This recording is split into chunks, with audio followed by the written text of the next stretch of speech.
Biarlah Tuhan lewat kehidupan kami, hanya nama-Mu saja yang kami agungkan Tuhan. Selidiki hati kami Tuhan Yesus. Selidiki hati kami ya Bapa. Sebelum kami mendengar firman-Mu ya Bapa, ini hati kami, ini kehidupan kami Tuhan. Kami serahkan semuanya ke dalam tangan-Mu ya Bapa. Kami percaya Tuhan tidak ada yang tersembunyi di hadapan-Mu Tuhan. Oleh karena itu ya Bapa, kami memohon kepadamu Tuhan, selidiki hati kami Tuhan. Setiap ruang-ruang di hati kami, biarlah Tuhan Engkau dapatkan kami tak bercela ya Bapa. Ampuni dosa serta kesalahan kami ya Bapa, baik yang dalam perilaku kami Tuhan, baik dalam pikiran kami, perkataan kami Tuhan Yesus. Kuduskan kami kembali ya Bapa, oleh kuat kuasa darah-Mu kami disucikan kembali dalam nama Tuhan Yesus. Tuhan Yesus, sebentar lagi kami mau mendengarkan firman-Mu. Biarlah Tuhan Engkau Allah ya Bapa yang berbicara langsung kepada setiap hati kami Tuhan. Kami percaya Tuhan firman-Mu mengubahkan, firman-Mu memulihkan kehidupan kami. Firman-Mu ya Bapa menyatakan setiap kehendak-Mu dalam kehidupan kami, apa yang harus kami perbuat. Karena itu ya Bapa, lembutkan hati kami, persiapkan kami ya Bapa untuk mendengarkan firman-Mu. Dan juga ya Bapa, sembunyikan hamba-Mu di balik salib-Mu Tuhan. Kuasai lidah bibir hamba-Mu dengan kuat kuasa Roh Kudus-Mu, sehingga Tuhan setiap perkataan yang disampaikan Tuhan, kami percaya itu adalah perkataan firman-Mu ya Bapa. Firman-Mu yang mengubahkan, yang penuh kuasa. Terima kasih Tuhan, terima kasih Allah Bapa. Kami serahkan ibadah hari ini ya Bapa, firman hari ini ya Bapa ke dalam tangan-Mu. Kami siap mendengarkan firman-Mu dalam nama Tuhan Yesus. Haleluya, amin. Shalom saudara-saudara yang terkasih dalam Tuhan Yesus Kristus. Apa kabarnya? Lemes sih. Apa kabarnya? Nah iya, biar lebih bersemangat saudara-saudara. Pada pagi hari ini saya mau membawakan firman Tuhan yang berjudul doa yang dijawab. Kita sebagai orang percaya, saudara-saudara, sebagai orang Kristen nggak pernah terlepas daripada kehidupan doa. Dari bangun tidur, kita berdoa kepada Tuhan, mengucap syukur. Bahkan mau makan, kita berdoa. Bahkan kita mau melakukan perjalanan, kita berdoa. Bahkan mungkin saudara-saudara saat ini ada pergumulan, ada masalah, saudara-saudara menyatakan itu dalam doa. Dan juga mungkin saudara sedang sakit, mungkin saudara sedang mengalami ada masalah dalam kesehatan saudara-saudara, mungkin saudara juga bawa itu dalam doa. Jadi kita nggak pernah terlepas kehidupan kita sebagai orang-orang percaya itu dengan namanya doa, saudara-saudara.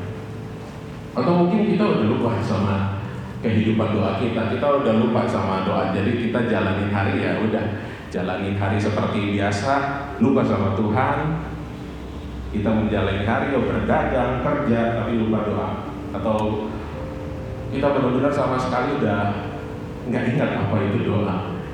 Oleh karena itu, dengan firman pada hari ini, kita sama-sama belajar untuk bagaimana kita menjadi pribadi-pribadi yang berdoa kepada Tuhan dalam roh dan kebenaran.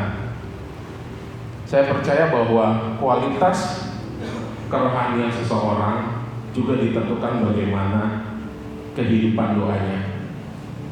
Bukan sekedar dia hanya membaca firman,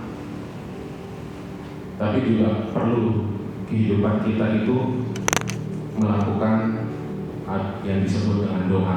Bagaimana saya bisa mengenal Tuhan tapi tanpa berbicara dengan Dia, tanpa berbicara kepada pribadinya? Bagaimana saya bisa kenal Om Tekcu kalau saya enggak mengambil waktu untuk berbicara, ngobrol sama Om Tekcu?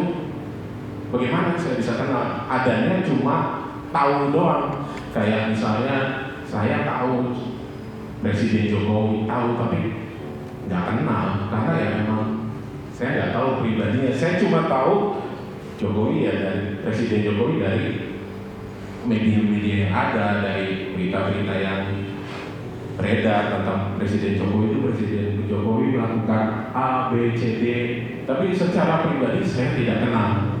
Begitu juga dengan Tuhan, saudara-saudara. Bagaimana kita bisa kenal sama Tuhan, tapi cuma lewat kesaksian orang, cuma lewat pemberitaan orang. Kita tidak mengalami pribadi Tuhan itu sendiri dalam kehidupan kita.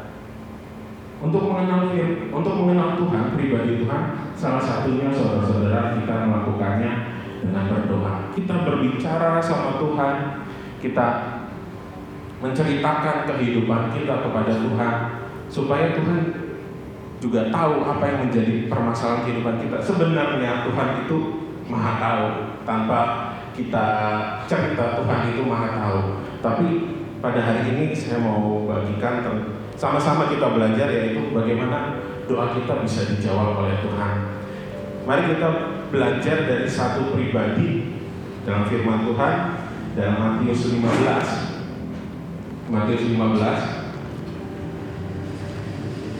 ayat 21 sampai 28.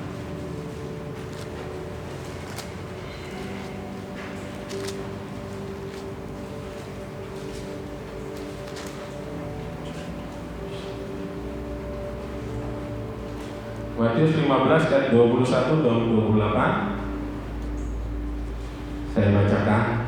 Perikopnya tentang perempuan Kanaan yang percaya.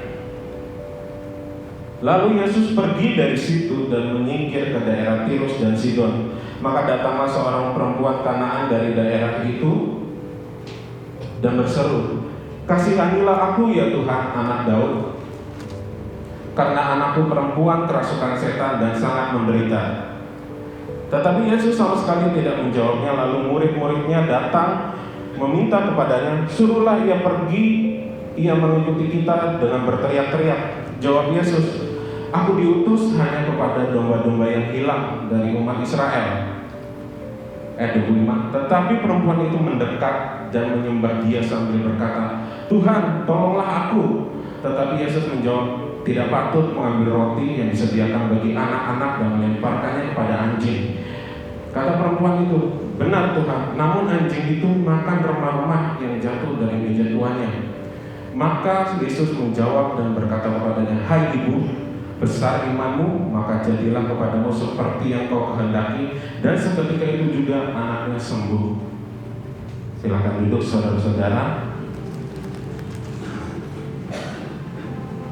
Kita perlu belajar saudara-saudara, kehidupan doa kita meneladani dari wanita Kanaan ini. Wanita yang tidak disebutkan namanya, tapi pada ayat terakhir Tuhan bilang, "Hai ibu, besar imanmu, maka jadilah kepadamu seperti yang kau kehendaki." Mau gak Tuhan bilang hal yang sama, kalimat yang sama kepada saudara-saudara semua? Saudara-saudara udah berdoa, mengharapkan sesuatu kepada Tuhan, terus Tuhan nyatakan, "Hai Om Stefan, hai Ci Christine, hai Michael, hai Om Edi, dan hai saudara-saudara semua di tempat ini, jemaat GSBDI Philadelphia Jamblang, besar imanmu, maka jadilah kepadamu seperti yang kau kehendaki." Pasti luar biasa, sangat luar biasa. Kita sangat akan senang sekali, bersuka cita sekali Tuhan jawab doa kita. Tapi ada prosesnya saudara-saudara sampai Tuhan menjawab. Kita meneladani sikap wanita ini, sikap pribadinya. Bagaimana caranya supaya doa kita bisa dijawab oleh Tuhan? Yang pertama, di ayat ke-22, maka datanglah seorang perempuan Kanaan dari daerah itu dan berseru. Sampai di sini. Yang pertama itu datang kepada Tuhan. Dikatakan bahwa maka datanglah seorang perempuan Kanaan datang kepada Tuhan. Dan datang kepada Tuhan dalam terjemahan bahasa aslinya, jadi saya bagi kepada dua proses. Tapi dua proses ini adalah satu kesatuan. Yang pertama, keluar dari daerahnya. Jadi dalam bahasa Yunani itu dipakai kata ekserkomai, yang berarti keluar dari daerahnya. Saudara-saudara, untuk berdoa sama Tuhan, kita perlu keluar dari daerah kita. Kita perlu keluar dari zona nyaman kita. Kita perlu keluar daripada kehidupan lama kita, cara-cara lama kita. Bagaimana doa kita bisa dijawab sama Tuhan, tapi kehidupan kita masih terus ngelakuin dosa? Gak bisa, saudara-saudara. Gak bisa dijawab. Yang menghalangi kita kepada Tuhan, yang menghalangi Tuhan untuk menjawab doa kita masih berdosa, kita masih melakukan dosa.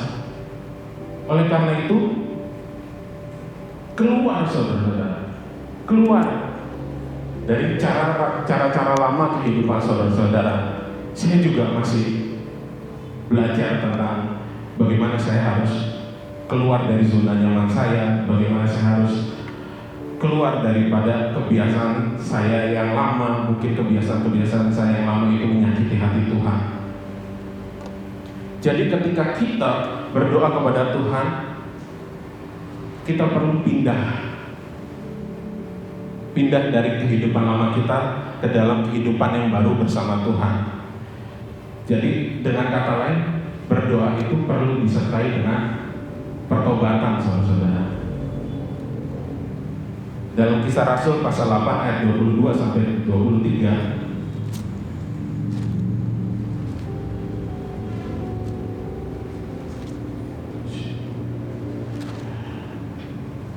Kisah Rasul pasal 8 ayat 22 sampai 23, firman Tuhan, jadi bertobatlah dari kejahatanmu ini dan berdoalah kepada Tuhan supaya Ia mengampuni niat hatimu ini. Sebab kulihat bahwa hatimu telah seperti empedu yang pahit dan terjerat dalam kejahatan. Ayat 22 ya, saya ulang ini sekali lagi. Jadi bertobatlah dari kejahatanmu ini dan berdoalah kepada Tuhan supaya Ia mengampuni niat hatimu ini. Jadi bertobat, saudara-saudara. Tiap hari kita harus melakukan sebuah pertobatan. Karena kehidupan lama kita, mungkin iblis gak suka hubungan kita sama Tuhan terlalu erat. Jadi iblis itu pakai kelemahan-kelemahan kita supaya dia bisa menjerat kita. Oleh karena itu perlu kita menyerahkan kehidupan kita setiap harinya. Perlu kita berdoa sama Tuhan, meminta ampun supaya kita dilayakkan, supaya kehidupan doa kita, apa yang kita harapkan, apa yang kita doakan setiap harinya, itu Tuhan akan jawab. Oleh karena itu, pertama, keluar dari zona nyaman kita, keluar dari dosa kita ke dalam kehidupan yang baru bersama Tuhan, saudara-saudara. Bagaimana ya, saya ibaratkan, bagaimana kita bisa melihat secara langsung Monas, melihat secara langsung Ancol, tapi kita tinggalnya cuma di Jamblang, saudara-saudara. Kan nggak bisa. Kita nggak bisa mengalami suasana Ancol itu seperti apa kalau kita nggak akan pernah pergi ke Jakarta. Kita cuma tahunya ya lewat TV, lewat sosial media. Kita cuma tahunya itu, tapi nggak pernah mengalami. Begitu juga saudara-saudara dengan kehidupan kita bersama Tuhan lewat doa-doa kita. Bagaimana kita bisa merasakan Tuhan, bagaimana kita bisa mengalami Tuhan dalam doa-doa kita. Kalau kita tetap tinggal dalam kehidupan lama, itu tidak bisa, saudara-saudara. Kita perlu pembaruan dalam kehidupan kita. Kita perlu kehidupan kita diperbarui setiap hari supaya setiap doa yang kita sampaikan kepada Tuhan, Tuhan jawab. Setiap doa yang kita sampaikan kepada Tuhan, Tuhan akan jawab tepat pada waktunya. Dan yang kedua, setelah keluar dari daerahnya, kembali lagi ke Matius 15 tadi, yaitu adalah datang kepada Tuhan. Matius 15 ayat 22, maka datanglah seorang perempuan Kanaan dari daerah itu dan berseru, kasihanilah aku ya Tuhan, anak Daud, karena anakku perempuan kerasukan setan dan sangat menderita. Wanita ini datang kepada Tuhan. Jadi kita ini ketika kita berdoa, saudara-saudara, terkadang kita tuh nggak datang sama Tuhan. Berdoa sih sama Tuhan, kita berdoa, tapi pikiran kita tidak datang kepada Tuhan. Terkadang pikiran kita tuh datang lompat gitu, bukan ke Tuhan, kita lompat ke berkatnya. Kita datang kepada jawaban doa, kita datang kepada berkat-berkat Tuhan di luar daripada pribadi Tuhan sendiri. Jadi itu yang menyebabkan juga doa kita tidak dijawab oleh Tuhan, karena saya ngarepin berkatnya, saya ngarepin bukan pribadi Tuhan, bukan persekutuan secara pribadi bersama Tuhan, tetapi saya ngarepin berkatnya, saya ngarepin mujizatnya, saya mengharapin pekerjaannya dalam kehidupan saya tanpa ada hubungan pribadi saya dengan Tuhan. Itu yang sering membuat si jahat itu mengambil keuntungan dalam kehidupan kita. Ya, dalam beberapa sharing firman Tuhan akhir-akhir ini tentang iblis mengambil keuntungan. Jangan sampai saudara-saudara, iblis mengambil keuntungan dengan cara doa kita yang salah. Kita datang sama Tuhan, tapi pikiran, perasaan, dan jiwa kita itu seluruhnya enggak datang sama Tuhan, tapi datang kepada berkatnya. Mungkin juga kita dalam berdoa kita sudah berandai-andai, mungkin Tuhan pakai orang ini untuk memberkati saya. Mungkin Tuhan akan memakai cara seperti ini untuk menjawab doa saya. Dalam berdoa kita sudah mulai ngatur-ngatur Tuhan, saudara-saudara. Seolah-olah kita tuh nggak percaya sama Tuhan. Seolah-olah kita udah buat skenario sendiri dalam berdoa supaya Tuhan jawab doa saya dengan cara A, B, C, D, dan saya terpuaskan. Jadi pada ujung-ujungnya ketika kita berdoa, yang terpuaskan tuh dagingnya, saudara-saudara, bukan Tuhannya. Kita datang sama Tuhan, otomatis kita juga harusnya menyenangkan hati Tuhan. Bukan sekadar menanti berkatnya, tapi kita menantikan pribadinya bekerja dalam kehidupan kita, supaya persekutuan yang sejati dalam kehidupan kita kepada Tuhan dalam doa itu benar-benar terjadi. Jangan sampai iblis itu mencuri hal ini dalam setiap doa-doa kita. Akhirnya kalau kita tidak melakukan doa dengan benar, kita fokusnya hanya berkat mujizatnya, hidup kita tidak akan merasakan damai sejahtera, saudara-saudara. Karena kita menantikan, yang kita nantikan itu jawaban doa, yang kita nantikan berkatnya, yang kita nantikan itu mujizat daripada Tuhan, supaya saya sembuh, supaya saya diberkatin, supaya usaha saya lancar. Gak ada Tuhan dalam kehidupan saudara. Pikiran perasaan saudara-saudara gak datang sama Tuhan. Oleh karena itu, ketika kita berdoa supaya jawaban doa itu bisa disegerakan oleh Tuhan, kita benar-benar fokusnya kepada Tuhan ketika kita berdoa, saudara-saudara. Datang kepada Tuhan berarti pikiran, perasaan, jiwa kita, seluruh kehidupan kita datang sama Tuhan. Gak ada pihak lain untuk kita datangi, cuma pribadi Tuhan, titik. Itu, saudara-saudara. Dan yang kedua, bagaimana supaya kita, doa-doa kita bisa dijawab oleh Tuhan, yaitu lewat teladan wanita ini, yaitu dia merendahkan diri. Di ayat 22, dia berkata, kasihanilah aku ya Tuhan. Di kata-kata dia yang kasihanilah aku ya Tuhan itu menyatakan bahwa dia nggak punya kuasa, dia butuh pertolongan, dan dia bilang sama Tuhan dan menyatakan bahwa Tuhan yang sanggup berkuasa atas kehidupannya, Tuhan yang sanggup berkuasa untuk menyelesaikan setiap permasalahan kehidupannya. Merendahkan diri di hadapan Tuhan bukan berarti minder ya saudara-saudara, tapi kita tahu posisi kita di hadapan Tuhan itu seperti apa. Jangan sampai ketika kita berdoa, posisi kita udah mulai meninggikan diri. Tuhan udah bukan pribadi yang ditinggikan, tapi pribadi kita. Kita harus sadar posisi kita. Kita adalah ciptaan Tuhan. Kita bukanlah Tuhan atas diri kita. Tuhan yang Maha Kuasa adalah Tuhan atas diri kita. Jadi kita harus benar-benar sadar ketika kita berdoa, benar-benar dalam setiap perkataan, cara berpikir kita, cara kita merasakan, itu harus menyatakan Tuhan di atas segalanya, saudara-saudara. Di Lukas 18 ayat 11 sampai 14 firman Tuhan. Lukas 18 ayat 11 sampai 14.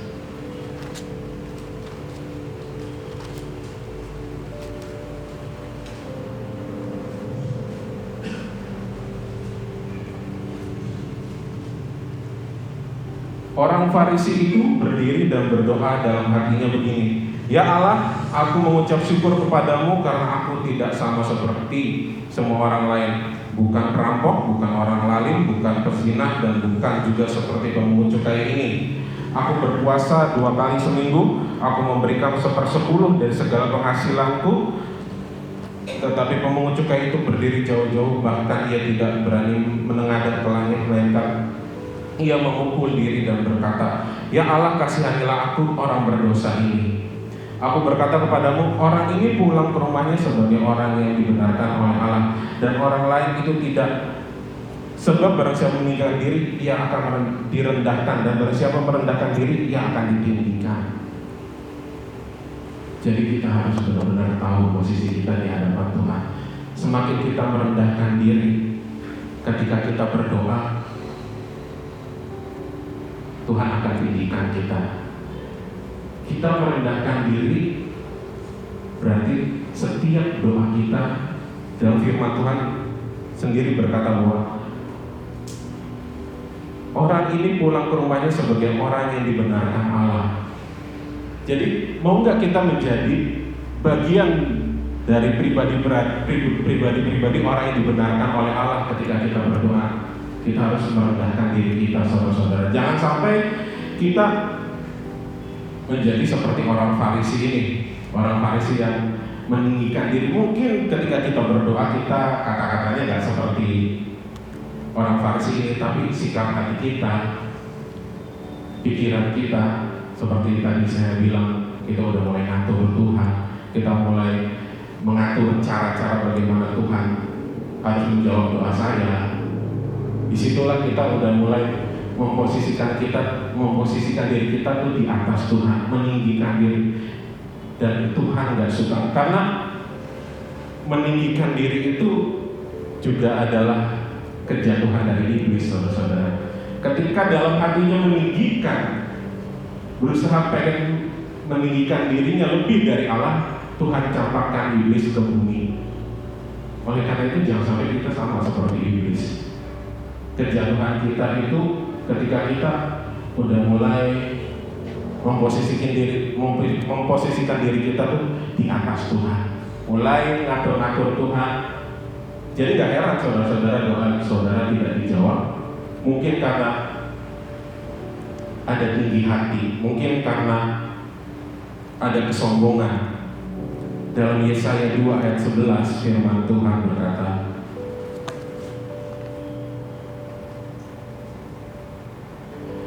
"Manusia yang sombong akan direndahkan, dan orang yang angkuh akan ditundukkan, dan hanya Tuhan sajalah yang maha tinggi pada hari itu."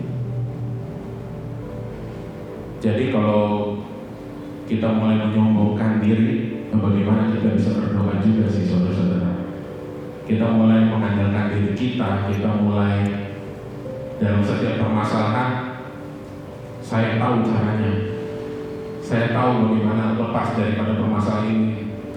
Saya mulai mengandalkan kekuatan saya, cara berpikir, dan lupa berdoa, saudara-saudara. Tuhan tidak akan memberikan jawaban. Karena kita dibutakan oleh kesombongan kita, karena mata kita ditutupi oleh ketinggian hati kita. Oleh karena itu kita perlu, saudara-saudara, merendahkan diri kita di hadapan Tuhan. Ketika kita berdoa, ambil sikap seperti wanita ini, saudara-saudara, yaitu merendahkan dirinya di hadapan Tuhan, supaya ketika kita memposisikan diri, merendahkan diri di hadapan Tuhan, Tuhan bisa ambil alih kehidupan saudara-saudara. Tuhan bisa pimpin saudara-saudara ke dalam jawaban-jawaban, itu jawaban permasalahan yang saudara alami. Dan yang ketiga, yaitu adalah bagaimana supaya doa kita bisa menemukan jawaban dari Tuhan, yaitu jujur dan terbuka. Terkadang kita ketika kita berdoa, kita nggak jujur sama Tuhan. Wanita ini mengungkapkan kondisi sejujur-jujurnya keadaannya di Matius 15 tadi, Matius 15 ayat 22.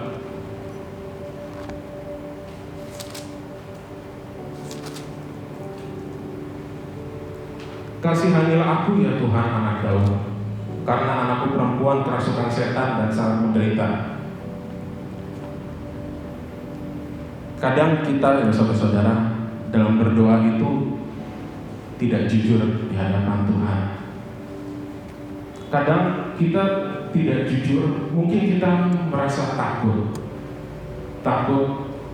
Tuhan akan goncangkan zona nyaman kita, takut dosa-dosa kita dinyatakan, sehingga nanti apa kata orang, saya ternyata pernah melakukan hal dosa seperti ini, malu. Kita perlu jujur, terbuka 100% di hadapan Tuhan. Sebenarnya Tuhan itu tahu loh saudara-saudara, pergumulan saudara-saudara. Sebenarnya Tuhan itu sangat mengerti apa yang saudara-saudara sedang alami. Jangan sampai ketika kita berdoa, kita gak jujur sama Tuhan. Jangan sampai jawaban kita dalam doa kita tidak menemukan jawaban, karena kita tidak jujur di hadapan Tuhan. Kita hanya menyatakan hal-hal yang baik saja di hadapan Tuhan, menceritakan hal-hal yang bagus saja di hadapan Tuhan. Mungkin kita jago doain orang, kita jago doain orang sakit, orang dalam masalah, kita mengucapkan hal-hal yang bagus, tetapi kita tidak pernah mendoakan diri kita, tidak pernah mendoakan keselamatan diri kita, pemulihan atas diri kita, sehingga dengan begitu Tuhan gak akan mengenal kehidupan kita, saudara-saudara. Matius 7 ayat 22, Tuhan kan juga bilang sendiri bahwa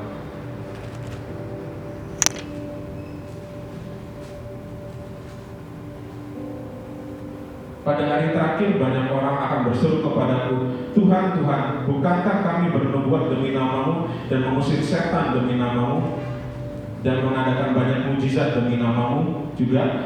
Pada waktu itulah aku akan berterus terang kepada mereka dan berkata, aku tidak pernah mengenal kamu, menyalah daripadaku kamu sekalian pembuat kejahatan. Tuhan sebenarnya tahu apa yang kita rasakan, apa yang kita gumulkan. Tapi yang Tuhan nantikan adalah kita cerita, kita terbuka di hadapan Tuhan. Kadang saya sendiri dalam berdoa itu hanya menyatakan hal-hal yang baik di hadapan Tuhan. Mungkin malu, mungkin takut, mungkin ada perasaan kayak tertuduh gitu, saudara-saudara. Saudara-saudara tuh jangan takut untuk ngerepotin Tuhan dalam hal terbuka, dalam hal jujur. Apa yang kita rasakan, dosa apa yang pernah kita lakukan, kita terbuka di hadapan Tuhan, supaya nanti pada akhirnya kita tidak kerepotan, saudara-saudara. Kita tidak kerepotan karena dosa kita yang menumpuk dalam pikiran kita, dalam diri kita.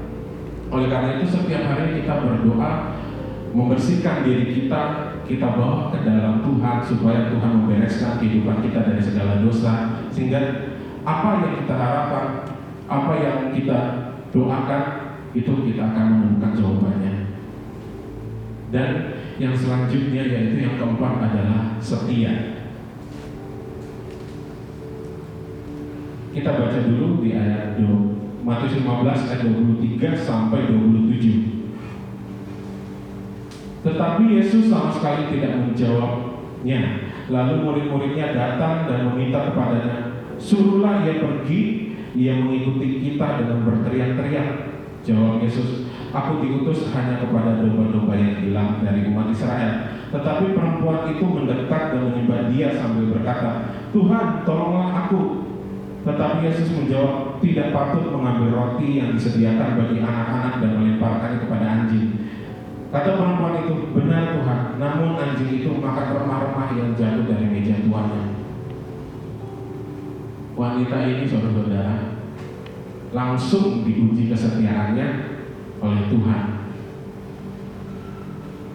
Ketika dia menyampaikan permohonannya, ketika dia berteriak, berseru-seru, di ayat 24 sama 26, Tuhan Yesus menjawabnya, mengujinya lewat jawaban-jawabannya, supaya ingin menunjukkan bahwa apakah kesetiaan wanita ini dalam berdoa, dalam menyampaikan harapannya itu murni.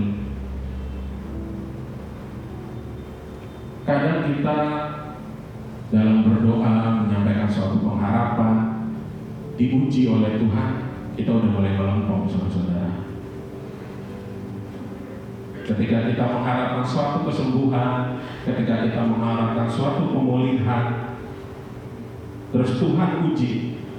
Mungkin Tuhan pakai orang-orang sekitar untuk menguji. Mungkin Tuhan pakai keadaan untuk menguji doa-doa kita. Apakah kita adalah pribadi yang tahan uji, atau kita adalah pribadi-pribadi yang sekali dihajar langsung hancur? Kita punya Tuhan yang besar, saudara-saudara. Kalau kita tahu, sadar bahwa Tuhan itu maha kuasa, harusnya kita menjadi pribadi yang tahan uji. Kita harusnya tetap berdoa, tetap memberikan kehidupan kita berbicara kepada Tuhan, bukannya jadi ngambek, kalau bahasa sininya mutung gitu, ngambek sama Tuhan karena diuji terus tapi nggak nemu jawaban. Yang menariknya di sini adalah di ayat 24 sama 26. Saya baca yang 26. Tetapi Yesus menjawab, tidak patut mengambil roti yang disediakan bagi anak-anak dan melemparkannya kepada anjing. Jadi wanita Kanaan ini dia berasal dari Kanaan, pastinya Kanaan, dan pada zaman itu Kanaan itu adalah daerah orang kafir. Dan Tuhan Yesus menjawab dengan perumpamaan, saudara-saudara, tidak patut mengambil roti yang disediakan bagi anak-anak dan melemparkannya kepada anjing. Anjing itu najis. Jadi wanita Kanaan itu adalah orang kafir. Orang kafir itu dianggap pada zaman itu oleh orang-orang Yahudi adalah bangsa-bangsa berdosa. Jadi mereka tuh najis gitu bagi orang-orang Yahudi. Tapi wanita ini menunjukkan kemurnian kesetiaannya kepada Tuhan, menunjukkan imannya kepada Tuhan. Dasar dari kesetiaan dia itu adalah imannya dia kepada Tuhan, saudara-saudara. Makanya dia juga mendapatkan hikmat untuk menjawab, benar Tuhan, namun anjing itu makan remah-remah yang jatuh dari meja Tuhannya. Ini sangat-sangat luar biasa sekali sih bagi pribadi saya, bahwa wanita yang berasal dari bangsa yang bukan Yahudi, yang dipandang adalah bangsa berdosa, yang saya juga dahulu adalah pribadi yang berdosa. Mungkin saya pernah melakukan dosa juga, tapi Tuhan layakkan saya lewat kematiannya supaya saya bisa berdoa langsung kepada Tuhan. Dan wanita ini melakukan hal yang sama, padahal Tuhan Yesus belum melakukan kematiannya di Golgota. Tapi wanita ini menunjukkan imannya, saudara-saudara, bahwa keselamatan dan jawaban doa itu juga menjadi bagian bagi kehidupannya dia, yaitu untuk kesembuhan anak perempuannya, saudara-saudara. Untuk pemulihan buat anak perempuannya, karena anak perempuannya itu dirasuki setan. Oleh karena itu, saudara-saudara, jangan pandang kehidupan lama saudara, jangan pandang apa yang telah menjadi kesalahan saudara, tapi datanglah kepada Tuhan, setia terus berdoa, saudara-saudara, supaya saudara-saudara dapat menemukan jawaban atas setiap doa saudara-saudara semua. Mungkin saat ini ada yang sedang berdoa menantikan sebuah pemulihan. Mungkin saat ini ada saudara-saudara yang berdoa untuk usahanya lebih maju, mungkin untuk karirnya, untuk perkuliahannya, untuk sekolahnya supaya lulus dengan nilai yang bagus. Kita perlu, saudara-saudara, setia berdasarkan iman yang benar kepada Tuhan.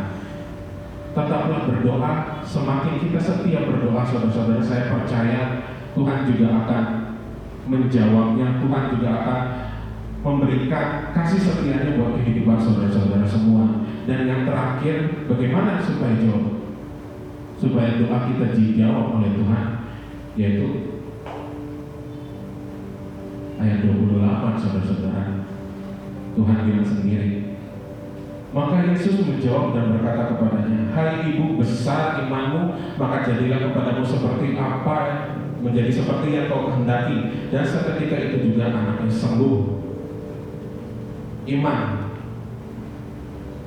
Doa tanpa iman itu sama seperti saya sedang berbicara kepada orang yang saya tidak percaya, atau saya sedang berbicara kepada orang yang baru lihat, jadi nggak ada percayanya sama sekali kepada lawan bicara saya.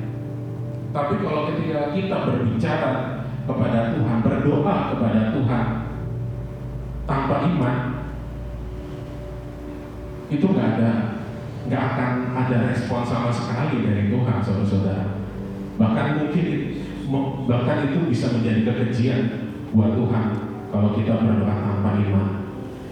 Makanya kita perlu berdoa itu dengan iman. Iman itu berasal dari mana? Di Roma 10 ayat 17.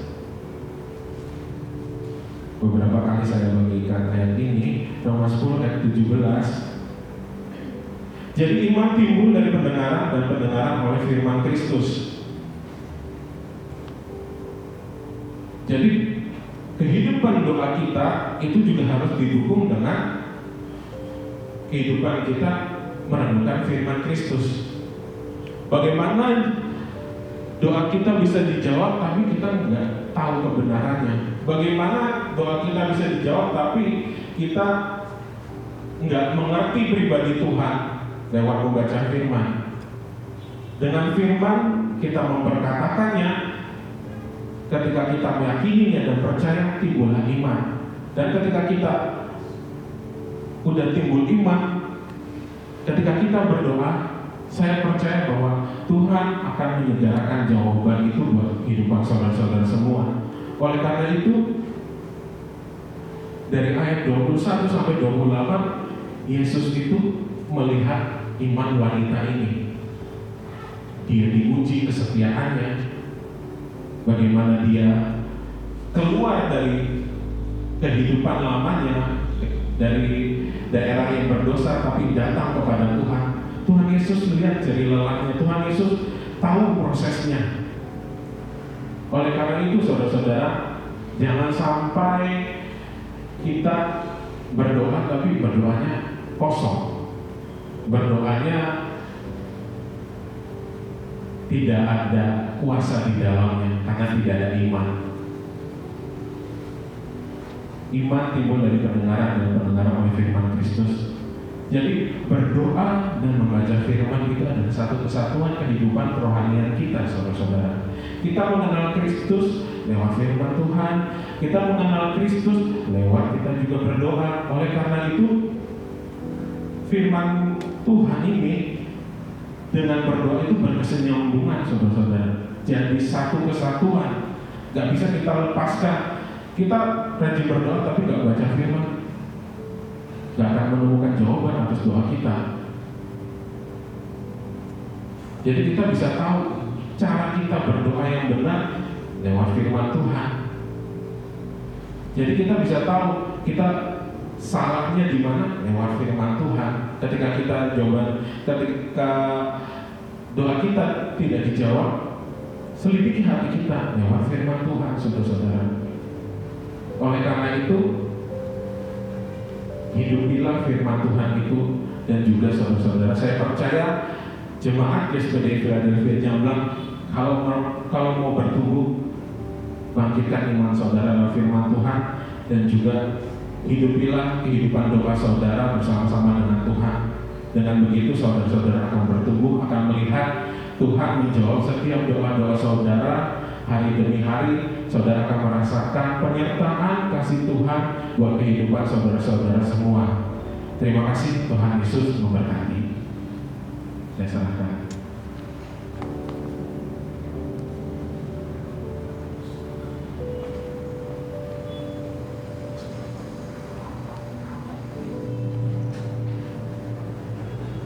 Tuhan, sekali kasih dalam Tuhan, kita sudah dengar firman Allah soal doa.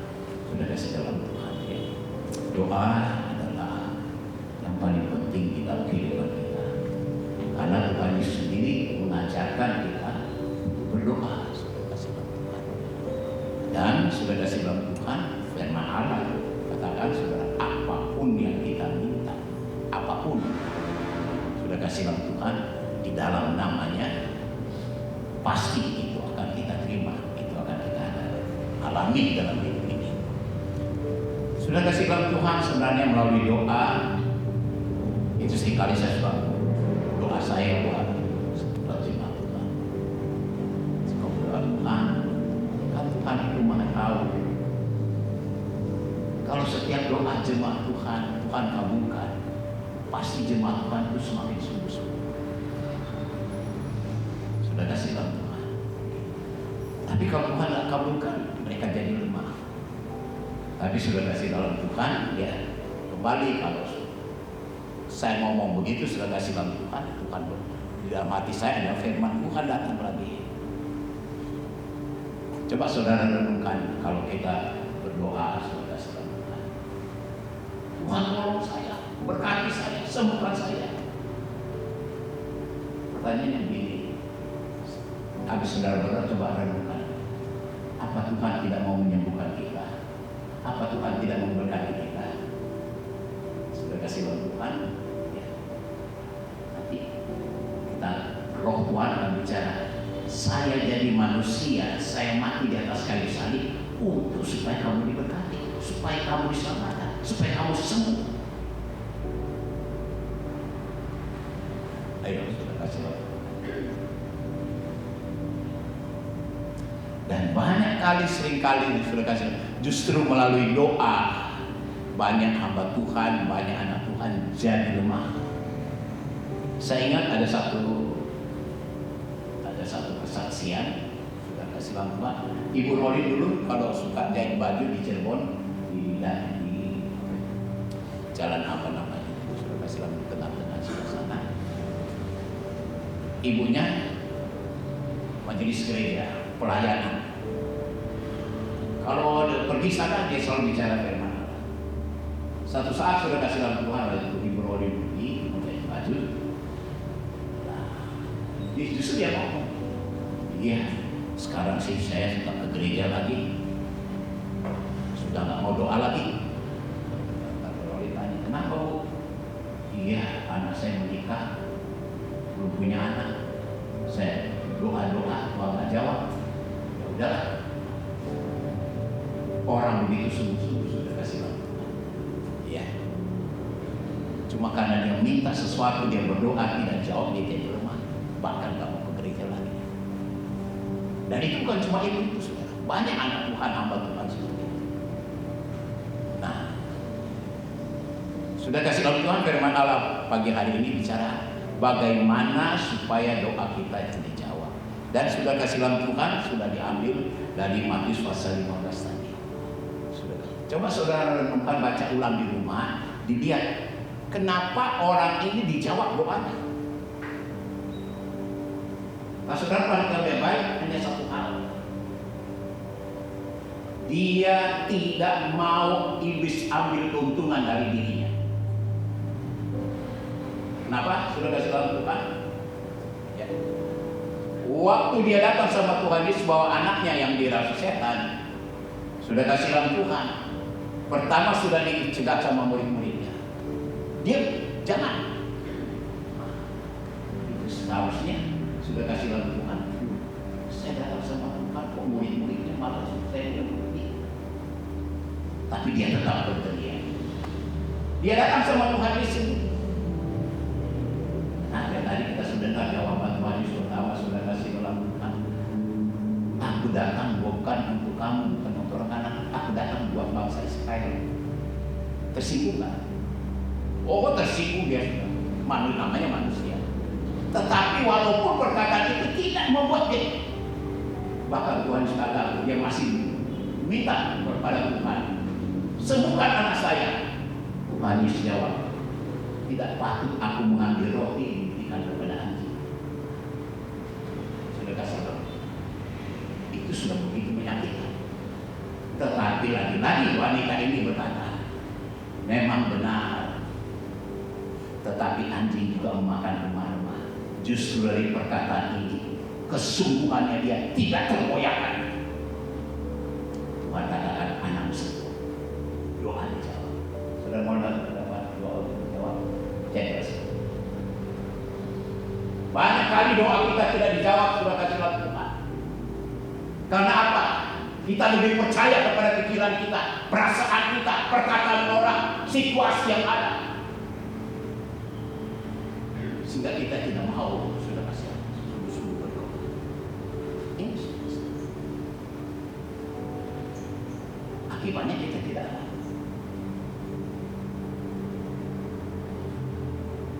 Soal meminta sama Tuhan bukan soal besar dan kecil. Saya selalu katakan, saudara meminta satu dunia kepada Tuhan, Tuhan sanggup berikan. Dia tidak rugi. Dia berikan satu dunia kepada kita, dia bisa ciptakan 10.000 dunia lain yang lain. Dia aman, dia tidak rugi. Sekarang pertanyaannya, kalau kita cuma minta sedikit saja, Tuhan sembuhkan saya, tolong saya, anak saya, Tuhan berkati usaha saya, apa itu? Susah bagi Tuhan. Sekarang pertanyaan kenapa?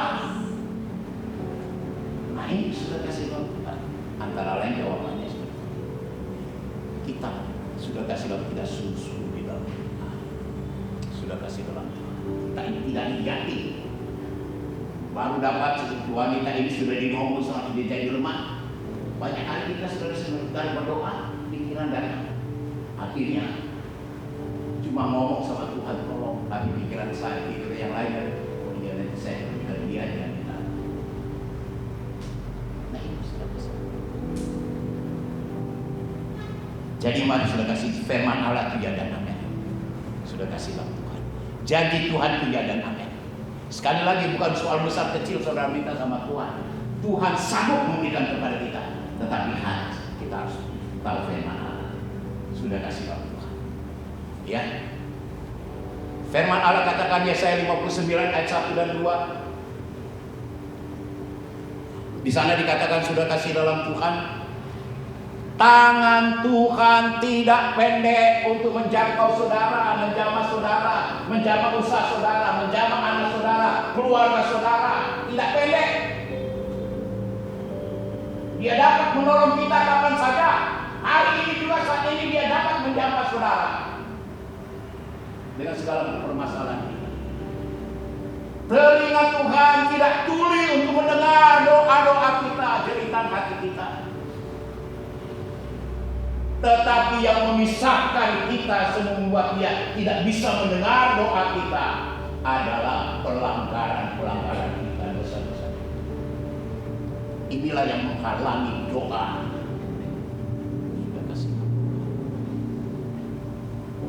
Jadi kalau saudara mau doa kita dijawab, sudah kasih Tuhan. Sungguh-sungguh. Sudah kasih dalam Tuhan, ada firman Allah berkata, ya, di mana? Amin. Semua aja saudara lihat, ya.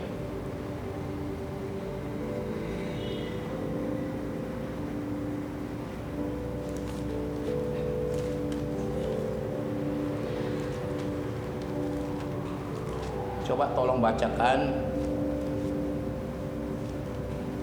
di dalam Amsal 28 ayat 9. Stefanus tolong bacakan. Amsal 28 ayat 9.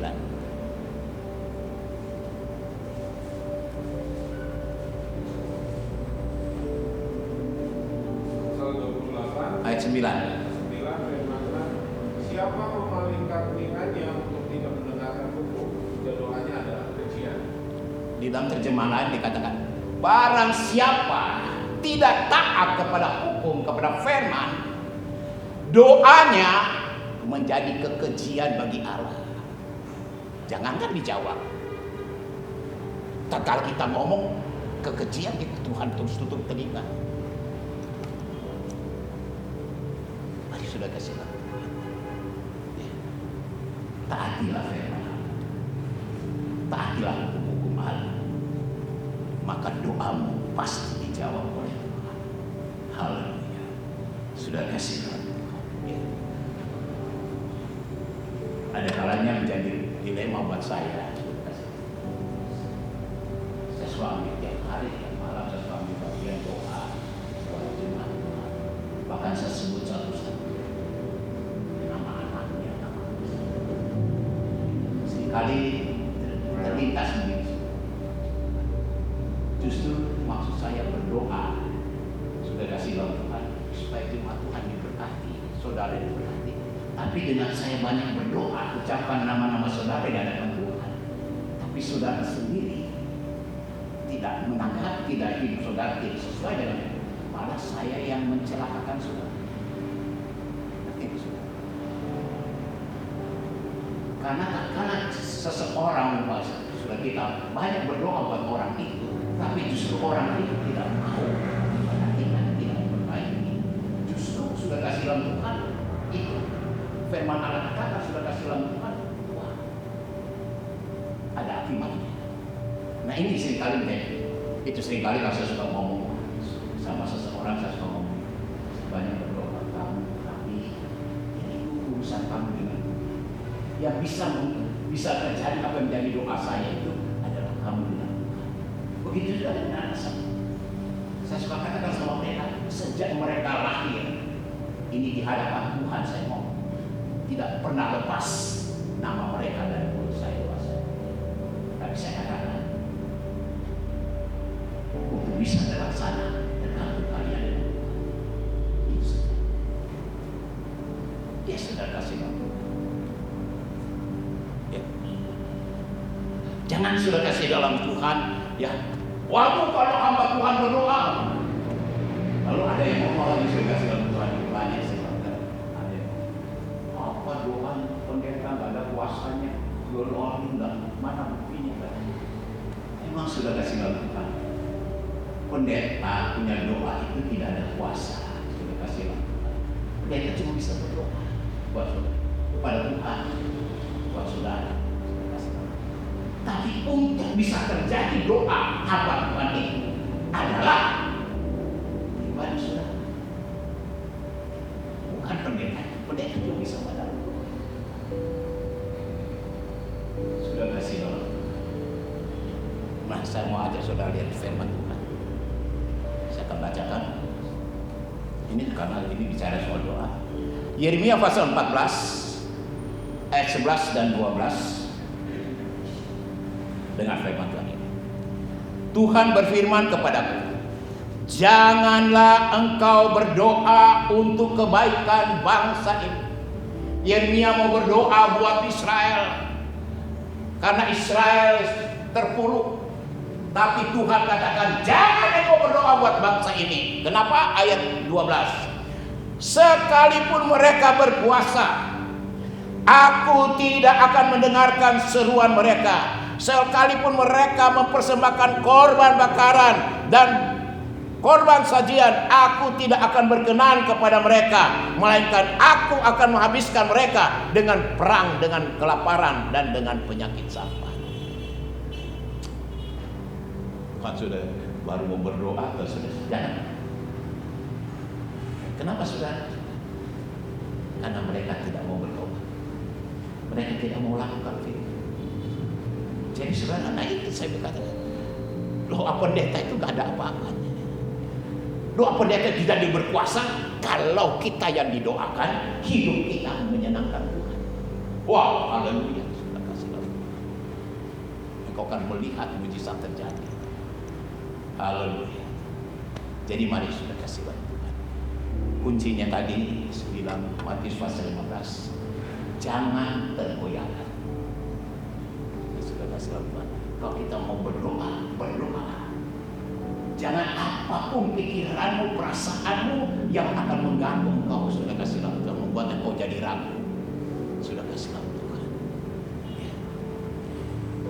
Kita berdoa, sudah kasih lalu Tuhan, seringkali pikiran kita tegang. Ingat penyakit kita, penyakit apa? Membuat kita jadi lemah, meragukan doa kita. Sudah kasih lalu Tuhan. Jadi mari jemaat Tuhan. Saya yakin, saya percaya, sudah kasih Tuhan. Bagi Tuhan tidak ada yang mustahil untuk menolong kita. Sebesar apapun engkau minta dari Tuhan, itu Tuhan tidak akan pernah rugi. Tetapi yang menjadi masalah, kesungguhan kita, ketaatan kita, hidup kita yang menyenangkan Dia. Itulah kunci di mana kita akan alami semua doa-doa kita. Sudah kasih lalu. Memang sudah kasih orang suci, sudah kasih tahu. Saya akan mengakhiri dengan satu kesaksian yang sudah saya saksikan soal saya. Sudah kasih tahu Tuhan, saya masuk di Jamlang ini dari tahun 74. Sudah kasih tahu Tuhan. Ya. Saya jadi hamba Tuhan, diangkat jadi gembala. Sudah kasih tahu Tuhan tahun 76.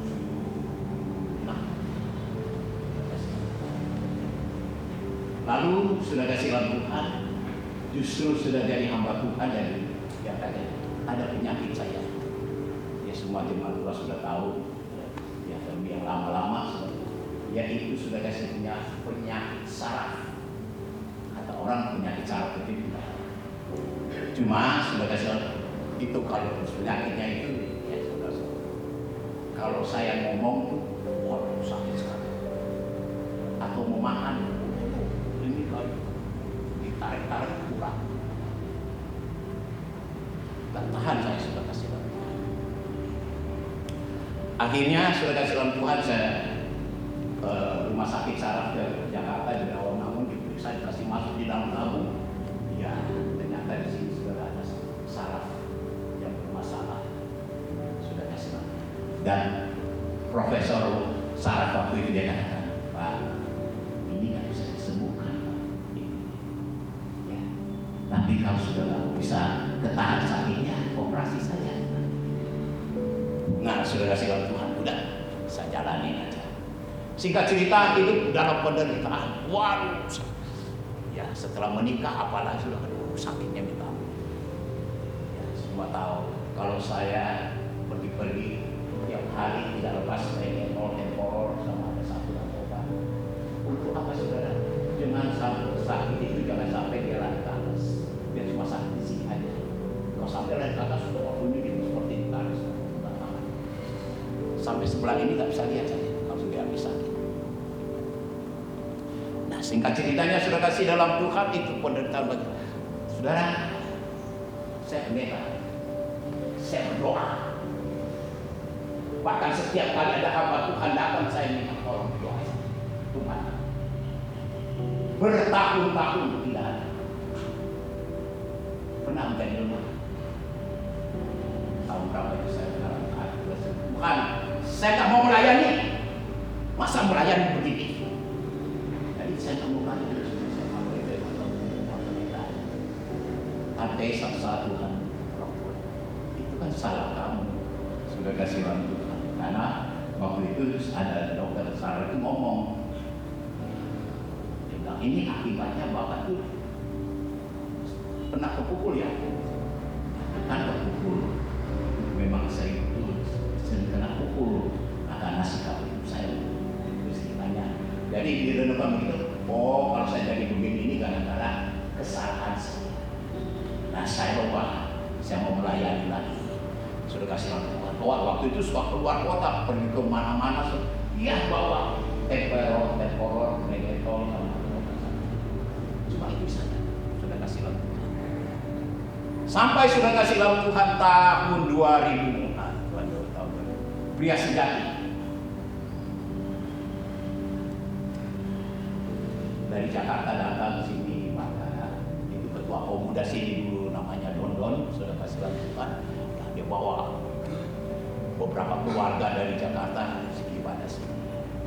Sudah kasih ceritanya, lalu ada seorang pengusaha besar punya cabang di luar sana di Indonesia Amerika. Dia pernah bersaksi di sini, dia berkata, saya itu ketua katanya, ketua di gerejanya itu ketua kalau doa persekutuan. Dia bilang, di rumah saya ke persekutuan. Tapi saudara tahu nggak?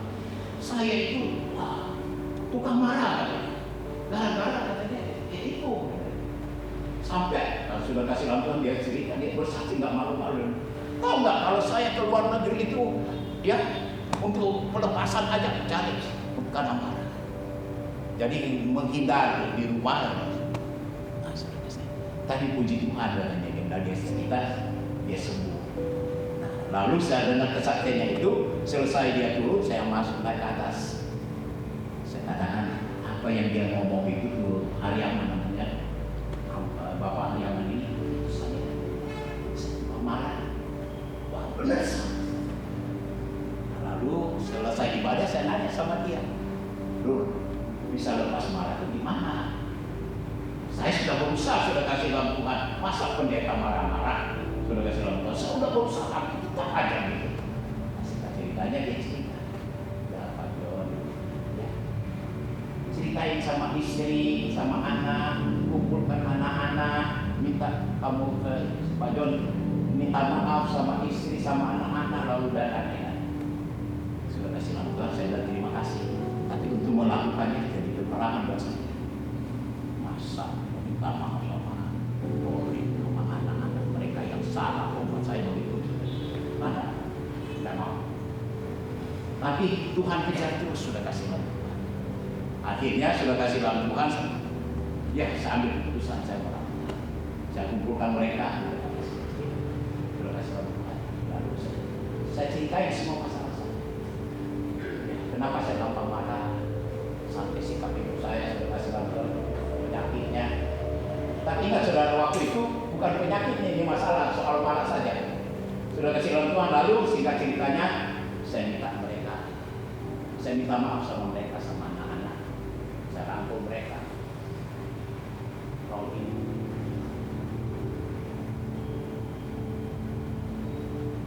tapi justru saat itu kita saling rangkul, menangis di hadapan Tuhan. Saya minta mereka tumpang tangan saya berdoa. Dan kasih Tuhan. Hari selanjutnya saya mulai merasakan keberdoaan. Biasanya kalau begini saya sudah marah ini. Yang lebih dari itu sudah kasih Tuhan. Saya rasa penyakit saya itu kayaknya ada perbedaan. Sudah kasih Tuhan. Lalu sudah seminggu saya nak ngomong. Saya takut dan minum ngomong. Tahu aku mati. Kadang-kadang saya nak minum obat satu macam. 2 minggu kemudian saya minum lagi sama macam. Akhirnya sebulan saya lepas semua, sembuh total. Tepuk tangan Tuhan. Itu saya alami. Kalau Dokter Andre yang punya rumah sakit mitra ini masih hidup, dia sendiri yang ngomong. Waktu saya terakhir pergi ke dia periksa soal saraf, saya dokter saraf Tegal sampai Bandung di Andre ya masih di kapsul lagi periksa. Sama deh profesor ini, Pak Pendeta. Kalau memang sudah nggak bisa, apa lagi? Operasi saja. Ini nggak bisa sembuh. Dan ternyata sudah kasihan Tuhan, ya, tanpa obat, tanpa apa, Tuhan jamah, Tuhan sembuhkan. Bagi saudara dan saya, apapun penyakit kepala, bagi Tuhan tidak ada yang mustahil. Hanya satu hal yang menghambat kita, kuasa Tuhan bekerja. Kalau saya tetap dalam pikiran saya, masa meminta maaf, nggak akan sembuh sampai sekarang. Ambil keputusan, saya lakukan itu. Dan Tuhan bekerja di dalamnya. Dan saya melihat, merasakan mujizat Tuhan terjadi. Mujizat Tuhan pasti terjadi. Dan ingat selalu, jangan cuma kita berkata mujizat itu masih ada. Selama Yesus hidup, mujizat itu ada karena Dia langsung bermujizat. Yang paling penting bagaimana mujizat itu bisa terjadi dalam kehidupan kita, karena kita mau hidup menyenangkan Dia, taat kepada firman-Nya, dan akan melihat mujizat demi mujizat akan terjadi dalam hidupmu, dalam keluargamu, dalam usahamu, dalam pekerjaanmu. Haleluya, dalam nama Yesus. Terima kasih. Itulah sudah kasih Tuhan. Jadi sekali lagi, ya, mari kalau supaya doa kita dijawab, itu sudah kasih Tuhan. Sungguh-sungguh, jangan tergoyahkan. Sudah kasih Tuhan seperti wanita ini. Ya sebenarnya sudah murid Yesus sudah alam dia. Benar sudah. Tuhan Yesus dikatakan, aku datang bukan untuk kamu. Tetapi saudara, justru Tuhan lakukan semuanya itu untuk menguji si wanita ini. Dan ternyata terakhir wanita ini, anjing saja makan di mana-mana. Tuhan Yesus, betapa besar iman. Jadilah seperti iman anak. Jadilah seperti iman saudara dan saya. Sudah akan alami mujizat demi mujizat. Haleluya. Hari ini dan selanjutnya. Terima kasih Tuhan. Mari sudah kasih dalam Tuhan. Haleluya. Sampai kita berdiri bersama-sama. Kita akan berdoa. Luar biasa Tuhan Yesus. Kami boleh mendengarkan akan kebenaran firman-Mu. Firman-Mu boleh menguatkan akan kehidupan kami Tuhan. Ternyata ketika kami berdoa, sekalipun kami jungkir balik berdoa, tanpa kami mempunyai hubungan yang intim, pengenalan yang benar akan pribadi yang daripada-Mu, maka kami tidak akan pernah mendapatkan sesuatu daripada Tuhan. Bapa di dalam surga, ampuni akan setiap salah dan dosa kami, ampuni akan setiap kekurangan dan keterbatasan yang ada di dalam kehidupan kami. Suci basuh kami dan tahirkan kami dengan kuasa darah yang daripada-Mu, agar supaya Tuhan Yesus kami meninggalkan zona nyaman kami meninggalkan perkara-perkara yang lama. Biarlah manusia baru itu Tuhan Yesus, Engkau perlengkapi di dalam kehidupan kami Tuhan, hingga kami menjadi orang yang setia kepada-Mu Tuhan Yesus, orang yang layak menerima akan setiap janji berkat yang daripada-Mu. Oleh karena Tuhan Yesus, pengenalan kami akan Engkau Tuhan Yesus di dalam kehidupan kami. Biarlah ya Tuhan, setiap hari demi hari tutur kata kami, tingkah laku kami Tuhan Yesus, perkataan kami, pikiran kami Tuhan Yesus, benar-benar Tuhan sesuai dengan kehendak yang daripada-Mu. Engkau melihat akan keadaan kami Tuhan Yesus. Seringkali kami menginginkan sesuatu terjadi sesuai dengan kehendak kami Tuhan Yesus, tetapi kami tidak sabar untuk mendengar, untuk melihat akan jawaban doa. Engkau sedang menguji akan kehidupan kami Tuhan Yesus, agar benar-benar kami setia dan sungguh-sungguh kepada-Mu. Karena kalau kami rendah hati di dalam Engkau Tuhan, kesombongan itu dijauhkan dari kehidupan kami. Ketinggian hati, dendam, upaya-upaya untuk menjatuhkan orang lain, itu pun akan tersingkir di dalam kehidupan kami Tuhan Yesus. Maka Tuhan Yesus, kami yakin dan percaya nama Tuhan ditinggikan di dalamnya Tuhan, nama Tuhan dibesarkan di dalam kehidupan kami. Engkau tidak memandang siapapun kami pada saat ini Tuhan Yesus, kecil ataupun besar, kaya ataupun miskin, tetapi Tuhan mengenal kami ketika kami membangun hubungan yang intim dengan Engkau Tuhan Yesus, ketika kami mau hidup benar Engkau Tuhan Yesus, maka kami adalah biji mata-Mu Tuhan. Kami sungguh bersyukur kepada-Mu Tuhan Yesus. Terima kasih Tuhan.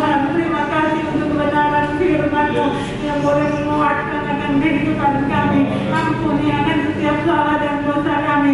Berkati akan setiap pelayan-pelayan-Mu yang pada saat ini sudah melayani Tuhan Yesus, baik Asher, Kolektan Tuhan Yesus, maupun Tuhan Yesus pemain musik pendoa yang membawakan firman Tuhan, WL, siapapun kami yang terlibat di dalam pekerjaan Tuhan hari ini.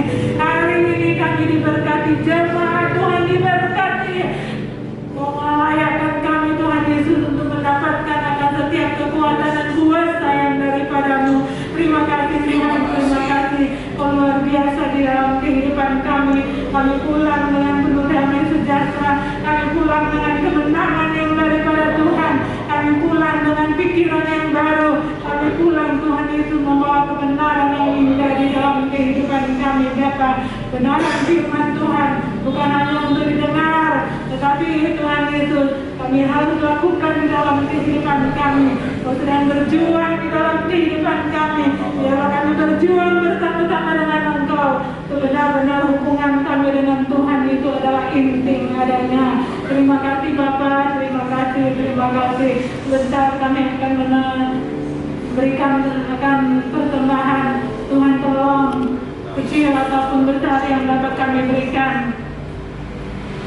Bukankah yang ada pada kami semuanya itu kami terima daripada-Mu, mengajarkan kami untuk lebih rendah hati dan bersuka cita oleh karena Engkau terus memperhatikan akan kehidupan kami. Terima kasih Bapa, dalam berkat nama Yesus kami sudah berdoa dan mengucap syukur. Haleluya. Amin.